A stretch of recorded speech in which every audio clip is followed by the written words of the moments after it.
నేను గోరంట్ల బుచ్చి చౌదరిని నేను శాసనసభ సభ్యునిగా ఎన్నికైనందున శాసనం ద్వారా నిర్మితమైన భారత రాజ్యాంగం పట్ల నిజమైన విశ్వాసం విధేయత చూపుతానని, భారతదేశ సార్వభౌమాధికారాన్ని సమగ్రతను కాపాడుతానని, నేను స్వీకరించబోయే కర్తవ్యాన్ని శ్రద్ధాశక్తులతో నిర్వహిస్తానని దైవసాక్షిగా ప్రమాణం చేస్తున్నాను.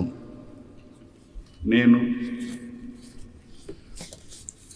ఆంధ్రప్రదేశ్ శాసనసభ సభ్యుడినైన గోరంట్ల బుచ్చి చౌదరి అనే నేను సభ నియమాలకు కట్టుబడి ఉంటానని, వాటిని అనుసరిస్తానని, సభ మర్యాదలను పాటిస్తానని, సాంప్రదాయాలను గౌరవిస్తానని దైవసాక్షిగా ప్రమాణం చేస్తున్నాను.